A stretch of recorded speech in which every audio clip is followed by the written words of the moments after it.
Beleza, galera? Aqui é o Alex e hoje nesse vídeo eu quero trazer para vocês uma resenha do livro Martinho Lutero, uma coletânea de escritos.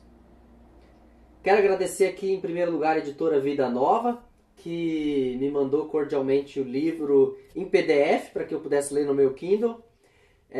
Eu acho que o livro não tem em formato digital, pelo menos não achei ele em formato digital. Às vezes está aí em formato impresso para você. Um lançamento da editora Vida Nova, da série Clássicos da Reforma, que ainda vai ter, pelo que eu vi, Melanchthon, vai ter Calvino, vai ter, eu até acho que Zwinglio, não sei, vamos ver aí tudo que vem da editora Vida Nova nessa série Clássicos da Reforma. Bom, eles me mandaram o livro aqui para a Alemanha, afinal de contas mandar por correio ia demorar demais, então tá aí o PDF para que eu pudesse dar uma olhada nesse trabalho. Em primeiro lugar, queria dar uma passada no livro, assim, para vocês conhecerem um pouco do conteúdo dele. Ele tem uma introdução do Jonas Madureira que eu achei fantástica. Digo isso porque, não por ser o Jonas ou ser podia ser qualquer outra pessoa, qualquer outro teólogo aí da Vida Nova que fizesse isso, não é que querer levantar a bola do Jonas, mas parabéns, Jonas, foi um trabalho fantástico que você fez aqui nessa introdução. Primeiro porque o Jonas é um medievalista, é um filósofo especialista em escolástica, que traz aqui um pano de fundo de Lutero que normalmente a gente não encontra por aí. Se eu fosse escrever, eu falaria da teologia de Lutero, a partir dele mesmo para fora. E o que o Jonas nos apresenta aqui é Lutero a partir do seu pano de fundo filosófico teológico, a partir da Idade Média para frente, digamos assim. E é isso que, de certa forma, a gente não vê por aí normalmente. A gente acaba falando de Idade Média como uma coisa meio obscurantista, meio estranha, mas aqui o Jonas traz um texto completamente diferente, o que eu acho fantástico, essa introdução do Jonas Madureira. Bom, quanto ao conteúdo do livro, ele é composto aqui por 13 textos, que foram selecionados, textos realmente centrais para a teologia de Lutero. Começa aí com as 97 teses sobre a teologia escolástica. Todo mundo conhece 95, mas ele começa com as 97 teses a respeito da teologia escolástica. Essas 97 teses basicamente falam do ataque de Lutero à antropologia do Gabriel Biel, então desses escolásticos, e uma defesa da correteza, digamos assim, da verdade e da radicalidade do pecado de acordo com a teologia de Agostinho. Para Lutero não há nada que habilite o ser humano para distinguir e escolher entre o bem e o mal. Então Lutero ataca também a ideia de que a teologia necessite de Aristóteles para que faça sentido. Esse aí é o ataque então de Lutero nas 97 teses sobre a teologia escolástica. Nas 95 teses, que a gente já conhece bem, ele ataca aqui a questão das indulgências, estabelece qual é o valor do evangelho e o significado de penitência e de arrependimento. Então, aqui temos o texto reformatório inicial de Lutero.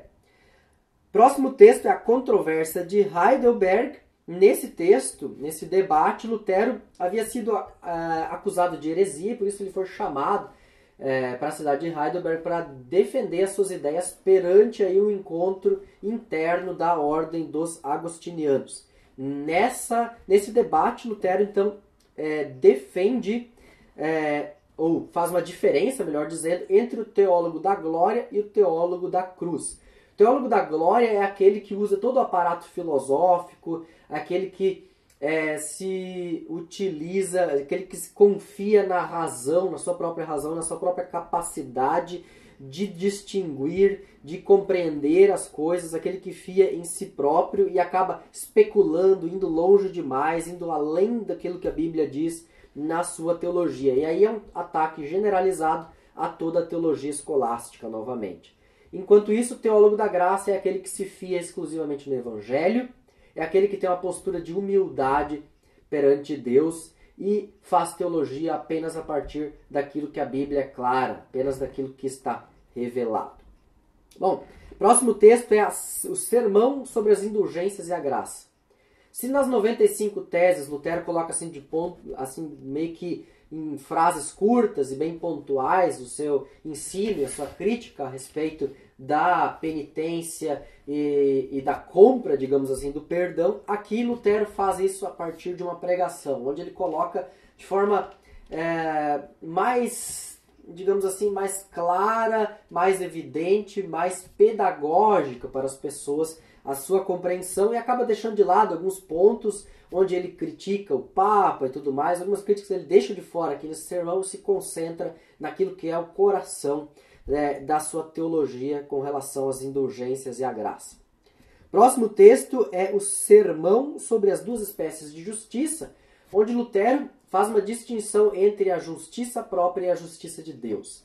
E ele estabelece qual é a relação entre a justiça própria e a justiça de Deus, falando então de que o ser humano é justificado pela fé, mas a justiça própria ela tem um sentido por quanto ela produz boas obras, e essa justiça própria é no fundo uma reação, uma consequência da justiça de Deus na vida das pessoas. Próximo texto, a nobreza cristã da nação alemã. O texto se dirige então aos nobres alemães e fala a respeito das implicações da reforma para a igreja, mas também das implicações para o âmbito social e político.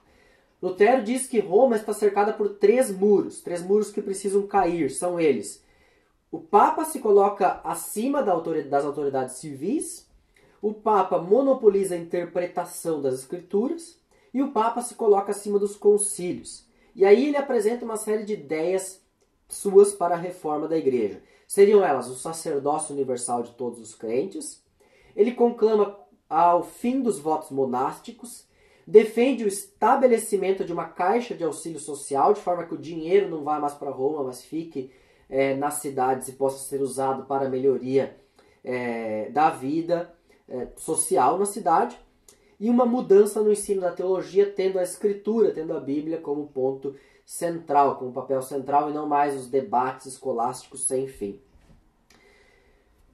Próximo escrito é o Cativeiro Babilônico da Igreja, onde ele critica os 7 sacramentos, estabelece a sua doutrina sacramental, colocando apenas batismo, ceia e também aqui a penitência, mas não bem a penitência, seria mais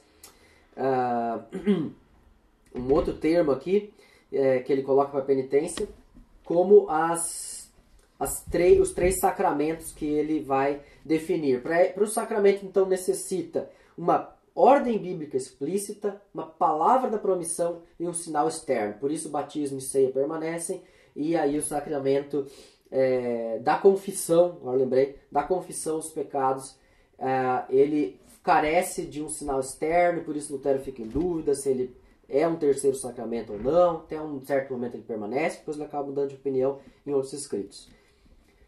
Aí temos da liberdade cristã, onde Lutero define de que o cristão é um senhor livre de todas as coisas, porque foi liberto por Cristo do poder do pecado, mas essa liberdade não é para ser usada para fim próprio, mas é para ser usada em favor do outro, por isso o cristão é um escravo submisso. Texto valiosíssimo para falar de que a liberdade cristã não serve à libertinagem.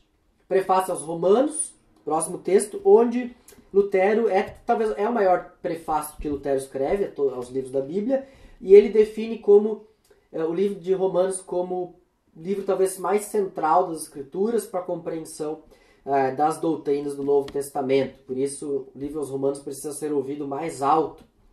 A partir da estrutura e dos conceitos chaves do livro de Romanos é que o ensino do Novo Testamento pode ser entendido de forma mais clara de acordo com Lutero.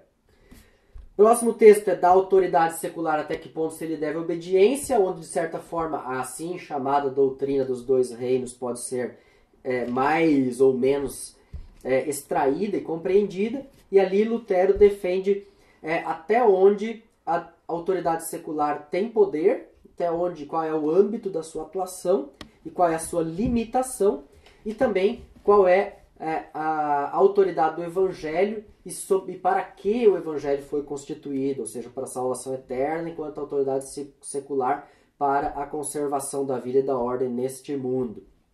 Claro, aí a questão da relação entre o Evangelho e o poder civil, e aí é bem interessante observar esse texto também. Catecismo Maior e Menor são textos indicados para o ensino doméstico do Evangelho. O Catecismo Menor para que, digamos assim, as crianças, os filhos, sejam educados e compreendam o que significa o Pai Nosso, o que significa o Credo Apostólico, o que significa os mandamentos, o que significa a vida cristã, etc. e tal. E o Catecismo Maior para que os pais reflitam e tenham clareza a respeito dos pontos centrais da doutrina cristã. Vale muito a pena para você também que é pai e mãe e quer ensinar os seus filhos no Evangelho para sua própria edificação pessoal e conhecimento. E por último, os artigos de Esmalcalde, que é um texto escrito por Lutero em resposta ao príncipe João Frederico da Saxônia, que queria um texto que condensasse os artigos da fé cristã de acordo com Lutero e que pudesse ser apresentado aí num eventual concílio que Roma estaria chamando. De fato não aconteceu esse concílio, mas Lutero escreveu o texto nessa tentativa. Na primeira parte, Lutero trata dos ensinos que há concordância entre evangélicos e Roma. O segundo ponto, nos textos, nos pontos de fé onde há discordância e onde os evangélicos não abrem mão, que é a justificação, os abusos na doutrina da missa, a doutrina do papado, a vida monástica. E a terceira parte, em artigos onde há controvérsias e onde ainda é possível debater e conversar, seria então sobre o pecado, lei, entendimento de arrependimento, do evangelho, do perdão, do batismo, da ceia, da penitência, sobre a excomunhão, sobre a ordenação, sobre a relação de justificação e boas obras e sobre leis humanas. Não quer dizer que aí Lutero diz que a gente pode simplesmente abrir mão deles, mas a gente pode dialogar, debater ainda a respeito deles, porque ainda não são causa fechada neste momento. Bom, depois de resumir aqui rapidamente todos esses escritos, quero apresentar algumas críticas que eu tenho a esse livro da editora Vida Nova. Minhas críticas se devem a alguns pontos de tradução, onde, por exemplo, eu achei problemática a utilização do termo controvérsia e não do termo debate no título da controvérsia de Heidelberg. Eu acho que o termo debate cabe melhor como tradução aqui. Achei problemático também a nobreza cristã o fato de terem utilizado a palavra Estado para traduzir a palavra Stand do alemão, porque Stand tem mais relação com estamento, uma ideia mais medieval aqui, do que com Estado. Estado vai nos lembrar aquilo que a gente conhece hoje por Estado e não aquilo que Lutero entendia para a sua época, até porque a Alemanha era um conjunto de milhares de pequenos estados, então nem dava para falar de Estado cristão, mas de estamento cristão, porque ele ia dividir basicamente na sua doutrina, na ideia medieval de estamentos. Havia então o estamento religioso, o estamento civil.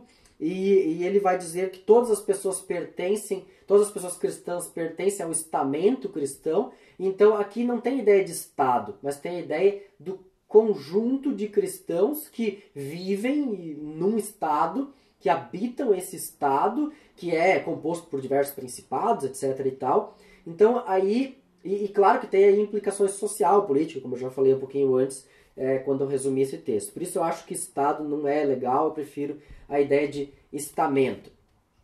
Tem ainda outros pequenos problemas de tradução, como por exemplo quando eles traduzem de novo a palavra stand como classe. Eu acho complicado falar de classe porque vai nos trazer essa ideia mais de Marx, de luta de classes.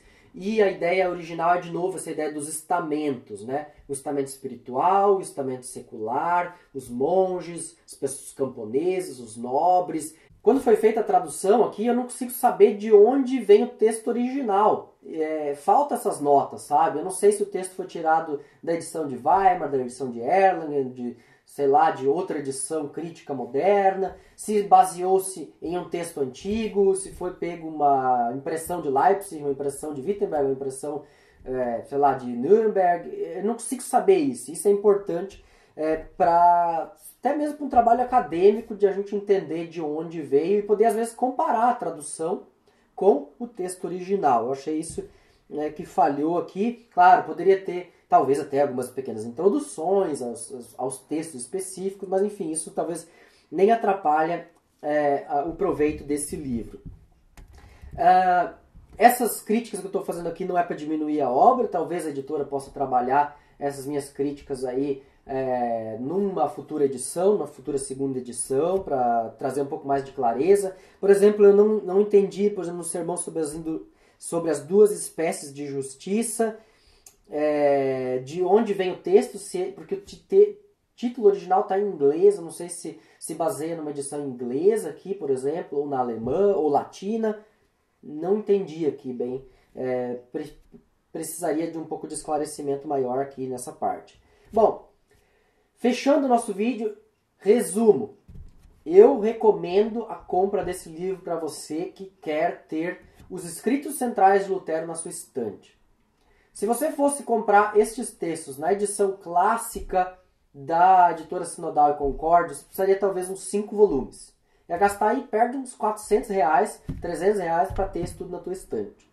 Aqui, por bem menos, apenas um livro, um volume, você tem os 13 textos centrais da Reforma de Lutero na sua estante. São textos bem traduzidos, pequenas falhas. Eu que falei de 2 ou 3 passagens que eu notei.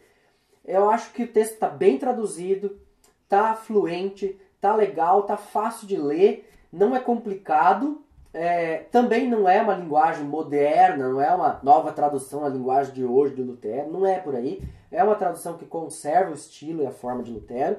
Então vale muito a compra para você que quer ter sim na sua estante um volume único com as principais obras de Lutero, que você possa aí estudar, trabalhar, citar nos seus trabalhos acadêmicos, utilizar na sua leitura pessoal, no seu crescimento pessoal com relação à teologia de Lutero. Então vale muito a compra. Obrigado, Editora Vida Nova, pela sensacional obra que vocês fizeram, e espero aí as próximas obras dessa série, para que a gente possa aqui também fazer uma pequena resenha aqui no nosso canal. Valeu, galera, um abraço e até a próxima.